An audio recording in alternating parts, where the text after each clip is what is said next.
ఓ మహా గొప్ప పట్టణంలో ఇలాగే సువార్త సభ జరుగుతుంది. దైవజనుడు వాక్యం అందించాడు, చివరిలో ఆల్టర్ కాల్ ఇచ్చాడు. అనేక మంది బిడ్డలు నిలవబడిన వాళ్ళు పశ్చాత్తాపడి ఏడుస్తున్నారట.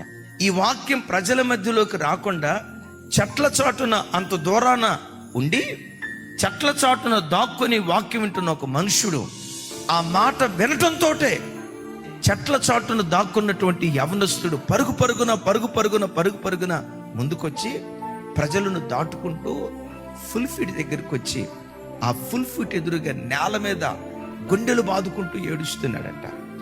నేల చరుస్తూ ఏడుస్తున్నాడట. పాపాత్ముడయ్యా, నా గ్రామంలో నా అంత దౌర్భాగ్యుడు ఇంకొకరు ఎవరూ లేరయ్యా, నాలాంటి నీచుడు ఇంకొకరు ఎవరూ లేరయ్యా.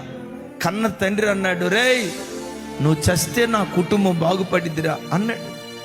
అలాగే నా తండ్రిని నేను నిందించట్లేదు, నా బ్రతుకు అలాంటి దౌర్భాగ్యపు బ్రతుకు, ఈ రోజు నుంచి నేను మారతానయ్యా, ప్రభు కొరకు జీవిస్తానయ్యా అని రొమ్ము కొట్టుకుంటూ దేవుని సన్నిధిలో ప్రలాపించి ఏడుస్తున్నాడట. ఇలాంటి పాపాత్ముడు మన దగ్గర ఏడ్చేదని కొంతమంది అతను చూసి నవ్వుకుంటున్నారు, ఎగతాళిగా మాట్లాడుతున్నారు. ఈ యవనస్తుడు మాత్రం ఎవరిని పట్టించుకోక, దేవా ఇక నుంచి నీ కొరకు బ్రతుకుతానయ్యా, నన్ను మార్చయ్యా, నేను తీసుకున్న నిర్ణయంలో స్థిరంగా బ్రతికేటట్లుగా ప్రభు నన్ను బలపరచని వెక్కి ఏడుస్తూ ఉంటే దైవ సేవకుడు దిగొచ్చాడు.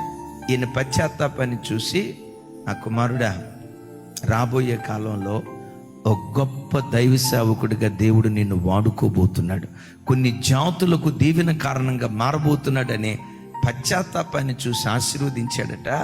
ఆ తర్వాత యవనస్తుడు మారాడు. తెలుగు రాష్ట్రాల్లో గొప్ప దైవ సేవకుడిగా ఎప్పటికీ వాడబడుతున్నాడు. ఆయన ఎవరో అని మీరు ఇన్వెస్టిగేషన్ చేయాల్సిన అవసరం లేదు. ఆయన ఎవరో కాదు, మన ఆత్మీయ తండ్రి దైవజనులు రాజశేఖరయ్య గారు.